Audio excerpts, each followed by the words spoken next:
Hello! Welcome back to my vlog. Ito kami ngayon sa Glorieta ulit sa Pilipinas. Siyempre, ang gagawin namin, hanapin namin ang mga restaurant. At namimiss ko na ang mga pagkain sa Pilipinas. Kaya nasa Glorieta kami ngayon. At medyo pinasyal din namin si Daniel para kung ano-ano mga event. Pero slight lang naman niya.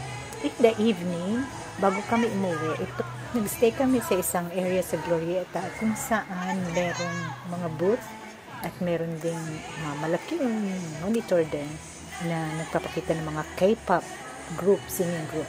At syempre, hindi mo talaga mawawala sa mga Pilipino ang pagiging masayahin. Nakarinig lang sila ng very popular na song at very familiar sa kanila.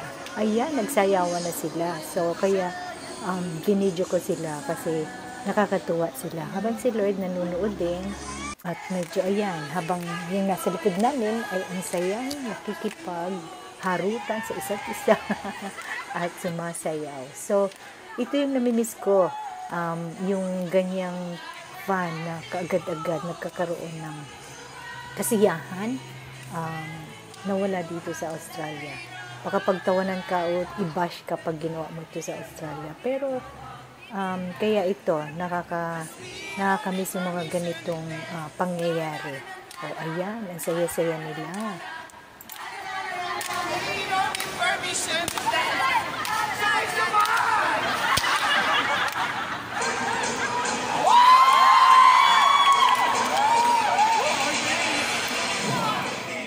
So ayan, another favorite song, another favorite music. Kaya ayan, nagsayahan naman sila at dance to the max.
Oh, ito pa, nung pauwi na kami, dumaan kami sa landmark at nakita namin itong mga ating always, ang mga momshies, nagsasayawan. Yun, may band kasi every Saturday. Kaya nag-enjoy sila. Yung iba, nanonood lang. So, ganito sa Pilipinas. Nakakamiss talaga. So, yan. Kaya nanood din kami at huminto kami. Pero sabi ni Lloyd, the day before, mas magaling daw yung band. Pero lahat naman ng mga Pilipino, magagaling kumanta at magagaling magtugtog ng mga instrumento. Kaya yan, nagsasayahan sila. Oh.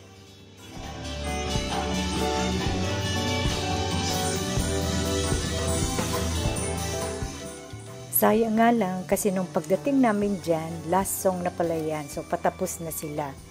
Kaya yun, nagstay lang kami ng konti pero hindi namin nakita na kumanta yung babae. Nakita na lang namin yung sumasayaw na siya. So, nag-enjoy din kami.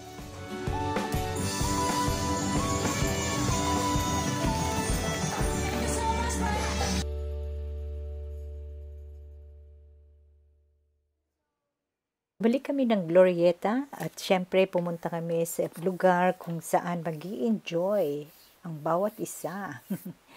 So magkakantahan tayo.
bilis!